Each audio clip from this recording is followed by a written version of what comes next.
Hello hello everyone, हाय, welcome all. एकता की पाठशाला में आपका हार्दिक स्वागत है, हार्दिक अभिनंदन है। हम आज की क्लास में नरेशंस के लास्ट क्लास की तरफ आ चुके हैं, that is imperative sentences. Imperative sentences क्या होते हैं, मैंने आपको वॉइसेस वाले चैप्टर में भी बताया था कि जो सेंटेंसेस जिनसे रिक्वेस्ट, सजेशन या फिर ऑर्डर की सेंस आए, राइट, ऑर्डर, रिक्वेस्ट और सजेशन वाले सेंटेंसेस हमारे इंपेरेटिव सेंटेंसेस होते हैं, राइट। इंपेरेटिव सेंटेंसेस करने वाले हैं।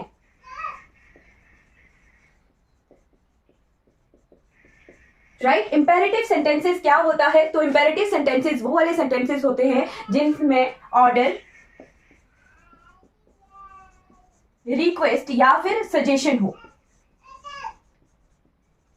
राइट, तो हमने वॉइसेस में भी देखा था, वॉइसेस में भी इंपेरेटिव सेंटेंसेस का मैंने अलग से चैप्टर करवाया है, इंटेरोगेटिव सेंटेंसेस भी मैंने अलग से करवाया है। वैसे ही हम डायरेक्ट टू इनडायरेक्ट यानी नरेशंस में इंपेरेटिव सेंटेंसेस के अलग तरह से जो है सेंटेंसेस देखेंगे। राइट, तो हमने वॉइसेस में देखा था कि अगर ऑर्डर वाला सेंटेंस है तो उसे वॉइस चेंज किस तरह से करते थे, लेट लगाकर, है ना। अब यहाँ पर भी हमें जो है डायरेक्ट सेंटेंसेस ऑर्डर वाले मिलेंगे, रिक्वेस्ट वाले और सजेशन वाले। तो देखते हैं एग्जांपल के साथ कि किस तरह से जो है ये सेंटेंसेस हमारे डायरेक्ट से इनडायरेक्ट में चेंज होते हैं। राइट, तो इस तरह से देखिए, he said to me go there. Right, तो ये क्या है? एक इंपेरेटिव सेंटेंस है। इंपेरेटिव सेंटेंस मतलब कि जो हमारा रिपोर्टेड स्पीच है, रिपोर्टेड स्पीच वो इंपेरेटिव में है। राइट, और जो हमारा ये वाला पोर्शन है रिपोर्टिंग वर्ब का, वहां पे हमें दिख रहा है कि ऑर्डर है। राइट, तो यहां पे देखिए, ही सेड, ही क्या है? सब्जेक्ट है, मी क्या है? ऑब्जेक्ट है। राइट, ही ने ऑर्डर किया मी को, है ना। तो यहाँ पे इस तरह से चेंज हम करेंगे। राइट, सैड आ गया, सैड यानी पास्ट में है, रिपोर्टिंग वर्ब पास्ट में है, तो हमारा टेंस चेंज होगा, there will be change in tense. Right, तो किस तरह से चेंज करना है वो भी हमें देखना है, बट उससे पहले ये वाला पोर्शन देखिए, ये वाला क्लाउज नहीं है, ये क्यों क्लाउज नहीं है वो देखते हैं। ये क्लाउज है, सब्जेक्ट है, वर्ब है, सब्जेक्ट प्लस वर्ब होता है क्लाउज। राइट, बट यहां पर देखिए, गो देयर, गो क्या हुआ?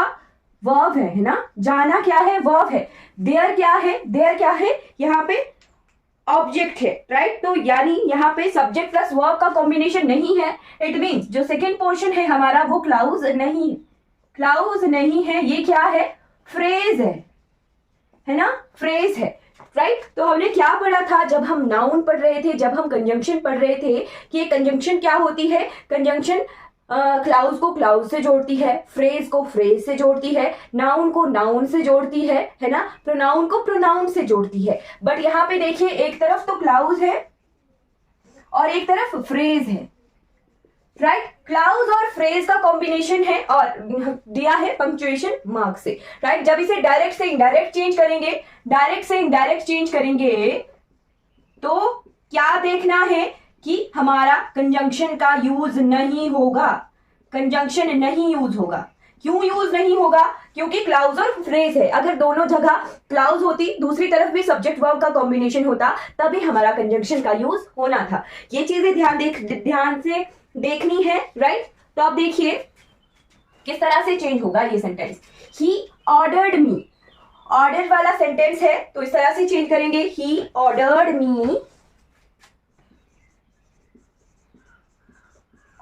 मी। दैट का यूज नहीं करना है, वही मैंने इतनी राम कहानी बताई कि कंजंक्शन यूज नहीं होगा, है ना। क्यों यूज नहीं होगा? क्योंकि एक तरफ क्लाउज है और एक तरफ फ्रेज है। राइट, तो हमारा कंजंक्शन का यूज नहीं होगा।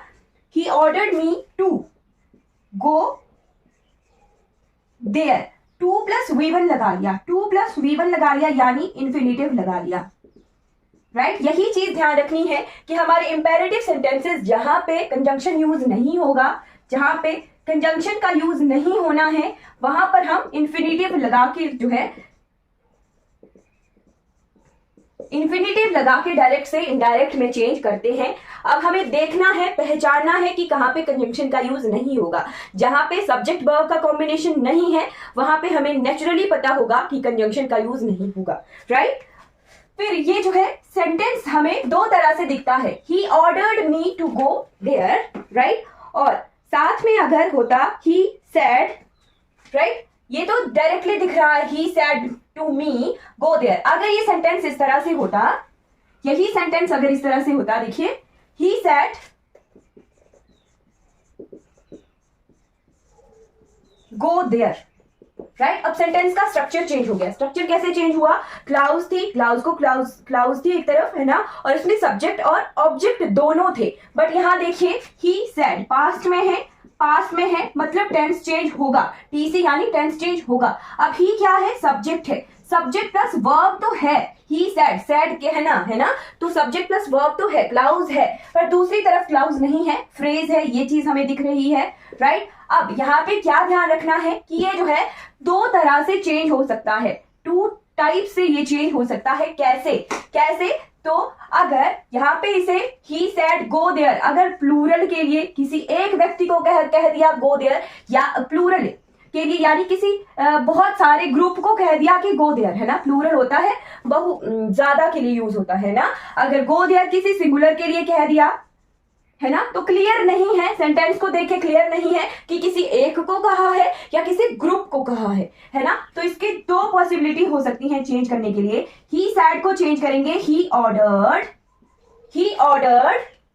है ना। अगर सिंगुलर होता तो किस तरह से लिखेंगे? He ordered me to go there, option में ऐसे आता है, he ordered me to go there, या फिर he ordered them to go there, option में ऐसा आता है ना। तब क्या होना था अगर ऑप्शन में ऐसा आता? अब आप बोलोगे कि मी और देम तो यहां सेंटेंस में नहीं दिया है, बट ऑप्शन में मी भी दिया है और देयर भी दिया है, तो कौन सा वाला ऑप्शन ज्यादा करेक्ट होने वाला है, राइट। तो ज्यादा करेक्ट वाला ऑप्शन कौन सा होगा? प्लूरल वाला, है ना, प्लूरल वाला, he ordered them to go there, right. ये ध्यान रखना है, राइट। अगर इसको इस तरह से भी लिखते, he ordered to go there, है ना, तब भी सही होना था। ठीक है, क्लियर हो गया? आई होप आपको क्लियर हो गया होगा। ये जो ऑप्शन होते हैं ये कंफ्यूज करने वाले होते हैं।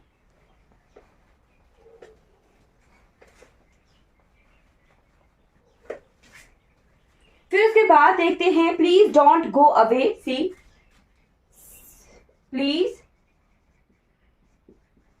Don't go away, she said. इस तरह से ऑप्शन दिया है, please don't go away, she said, right. तो ये किस तरह से चेंज होने वाला है? यहाँ पे रिक्वेस्ट है ना, रिक्वेस्ट को या तो रिक्वेस्टेड भी कर सकते थे या फिर बेग्ड भी कर सकते हैं, है ना। शी बेग्ड या फिर शी रिक्वेस्टेड, ऑप्शन में कुछ भी आ सकता है, वो ध्यान रखना है। शी बेग्ड या फिर शी रिक्वेस्टेड मी। मैंने बोला कि अगर ऑब्जेक्ट नहीं होगा तो हमारा कंजंक्शन का यूज नहीं होने वाला है ना। मी तो खुद से लगाया, है ना। सी रिक्वेस्टेड, अगर मी भी नहीं लगता तब भी सेंटेंस सही होना था। शी रिक्वेस्टेड या she begged not to, don't change होता है नॉट टू में, इंफिनिटिव लगा के हमने चेंज करना है, not to go away, right. She begged या requested not to go away, इस तरह से ये चेंज होगा। और भी देखते हैं, right. He said to them, don't make a noise. He said to them, don't make a noise, right? He said to them, don't make a noise, ना। तो इसे किस तरह से चेंज करना है? यहाँ पे जो है हम आस्क्ड लगाएंगे, ऑर्डर्ड नहीं लगाएंगे, आस्क्ड लगाएंगे। अब आस्क्ड क्यों लगाया?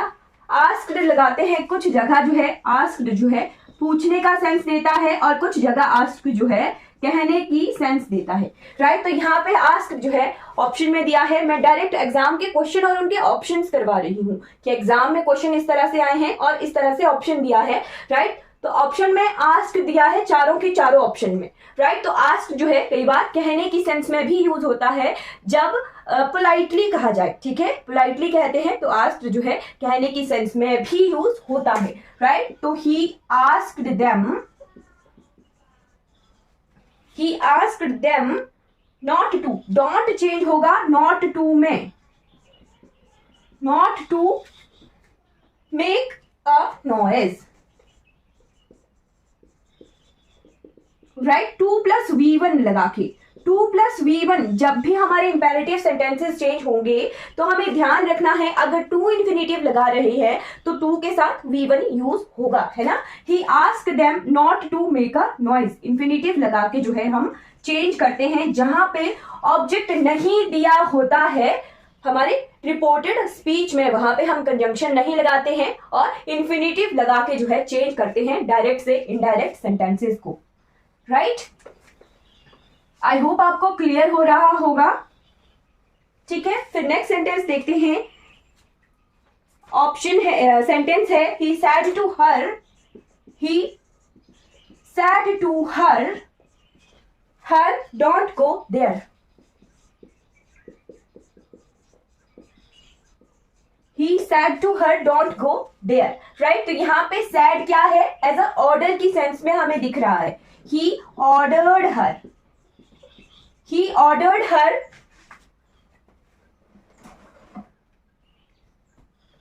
अब एग्जामिनर कैसे कंफ्यूज करता है वो देखते हैं, है ना। अगर ऑप्शन में होता he ordered her to not go there, देखिए कंफ्यूजन किस तरह से होती है, he ordered her not to go there, है ना। फिर ऑप्शन में होता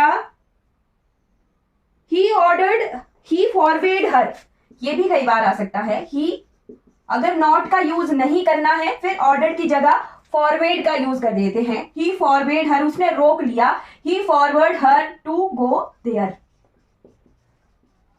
राइट। ये he forward here to go there ये तो सही है ना। अगर ऑप्शन में नॉट नहीं लगाना है, रोकने की सेंस में नॉट नहीं लगाना है तो फिर फॉरवर्ड ऑप्शन यूज हो जाता है, फॉरवर्ड खुद ही जो है रोकने का मीनिंग देता है, राइट। अब यहाँ पे दो ऑप्शन है और इन दो में से कौन सा करेक्ट होगा, है ना। क्या है, he ordered her to not go there और he ordered her not to go there, है ना। यहाँ पे कौन सा वाला ऑप्शन सही होगा वो हमें पहचानना है ना। तो he ordered her to not go और he ordered her not to go there, है ना। 2 + नॉट + V1 और यहाँ पे क्या है, नॉट + 2 + V1, है ना। तो इन्फिनेटिव होता क्या है, इन्फिनेटिव वही होता है 2 + V1, है ना। 2 + V1 ही जो है हमारा करेक्ट इन्फिनेटिव होता है। यानी जब भी हम इन्फिनेटिव लगा के चेंज करते हैं तो हमारा 2 के साथ डायरेक्टली V1 यूज होना है, राइट। 2 के साथ डायरेक्टली V1 यूज होना है, वो हमारा करेक्ट होगा। यहाँ पे क्या था, ऊपर वाले सेंटेंस में देखिए 2 लगा है, फिर नॉट लगा है, फिर V1 है ना। 2 के साथ डायरेक्टली V1 नहीं है तो ये ऑप्शन हमारा गलत होगा, है ना। ये वाला ऑप्शन गलत हो जाएगा, ठीक है। 2 के साथ डायरेक्टली हमें V1 का यूज करना है तभी ये ऑप्शन हमारा करेक्ट होता, है ना। He ordered her not to go there, right, ये ऑप्शन हमारा करेक्ट है। He said to her don't go there, इसका डायरेक्ट बनना था he ordered her not to go there, right. जब भी हमें इन्फिनेटिव लगा के डायरेक्ट से इनडायरेक्ट चेंज करना है तो हमें यही ध्यान रखना है कि 2 के साथ डायरेक्टली V1 यूज होगा तभी हमारा करेक्ट जो है इन्फिनेटिव वाला सेंटेंसेस होता है।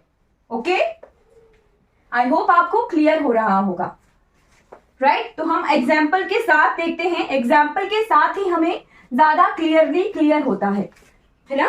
फिर ऑप्शन अगला सेंटेंस देखते हैं, my mother said please go to the shop. ये एसएससी के डायरेक्ट क्वेश्चन है। My mother sad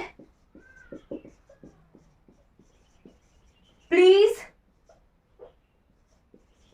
go to the shop, है ना. My mother said please go to the shop, right. तो यहाँ पे डायरेक्टली सिंपल सा है, my mother said please go to the shop. तो my mother requested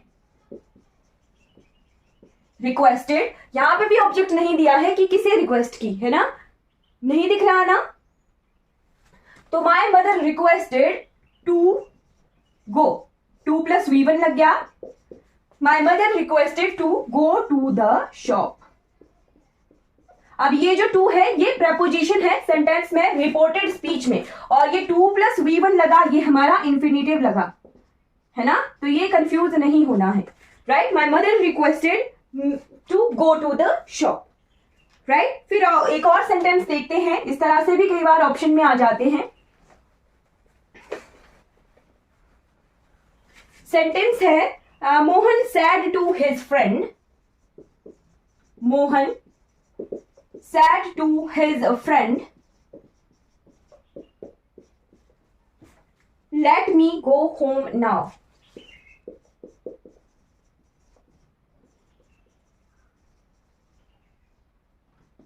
right, let me go home now. तो मोहन ने अपने फ्रेंड से रिक्वेस्ट ही की कि हाँ मुझे अब जो है घर जाने दिया जाए, राइट. तो Mohan requested his friend, right. Mohan requested his friend. अब यहां पे देखिए टू लगा के हमने चेंज करना है ना. तो टू लेट लग गया, है ना.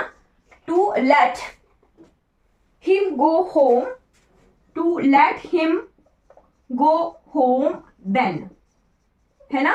To let him go home then, 2 plus V1 लगा दिया, राइट.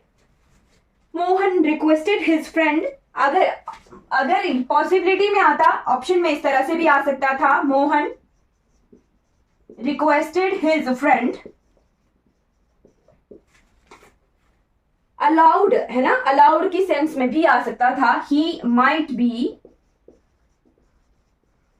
अलाउड. अगर जो है दूसरी तरह से चेंज करना था, टू लगा के नहीं चेंज करेंगे तो हमारा सेंटेंस चेंज होना है फिर सेंटेंस में, है ना. He might be allowed to go home then,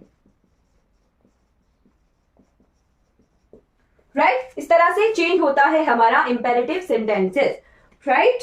I hope आपको क्लियर हो रहा होगा, राइट. 1-2 सेंटेंसेस कर लेते हैं फिर हमारा कवर हो जाएगा ये पोर्शन, ठीक है.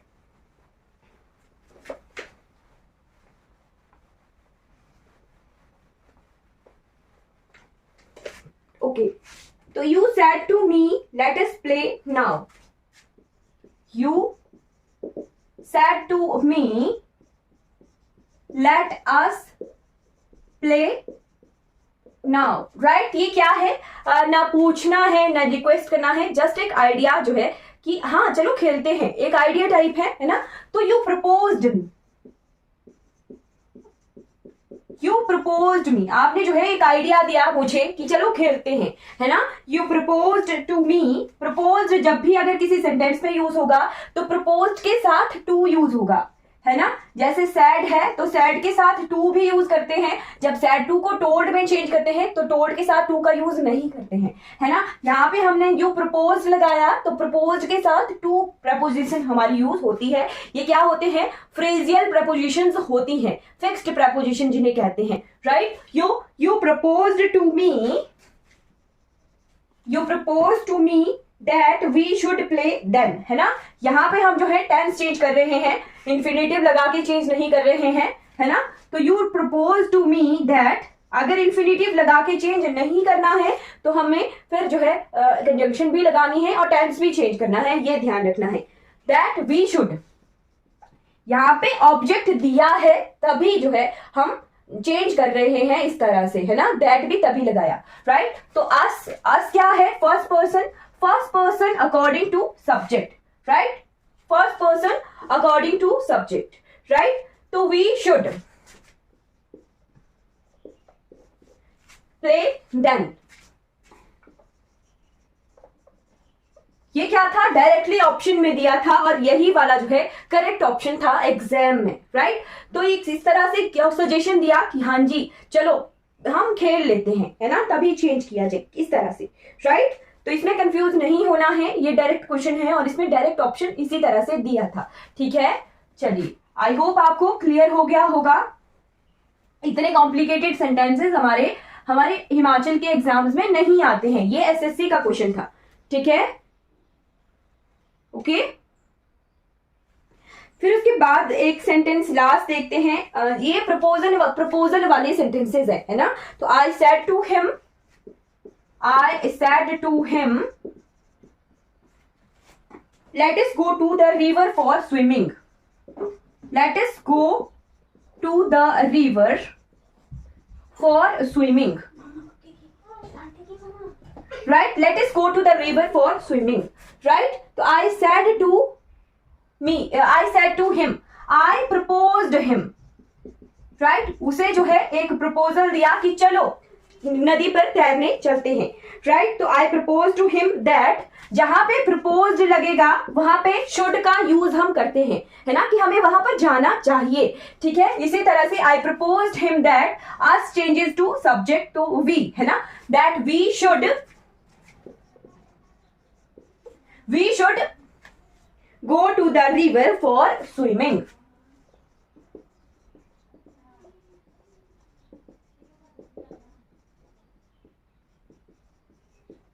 राइट। तो इस तरह से हमारे इंपेरेटिव सेंटेंसेस चेंज होते हैं, राइट। आई होप आपको क्लियर हो गया होगा। जहां पे प्रपोज लगेगा, प्रपोज के साथ टू, है ना, I propose to him that we should go to the river for swimming, right. हमने इंपेरेटिव के 3 तरह के सेंटेंसेस देखे, रिक्वेस्ट वाला, सजेशन वाला और ऑर्डर वाला, राइट। तो किस तरह से डायरेक्ट से इनडायरेक्ट में चेंज करते हैं इन इंपेरेटिव सेंटेंसेस को, वो हमने आज की क्लास में विद एग्जांपल्स क्लियर किए हैं। आई होप आपको ये क्लास अच्छी लगी होगी, राइट। अगर ये वीडियो आपको अच्छी लगी हो तो लाइक कीजिएगा, सब्सक्राइब कीजिएगा मेरे चैनल को और दूसरों तक जो है इन वीडियोस को जरूर पहुंचाइएगा। Thank you so much for watching this class.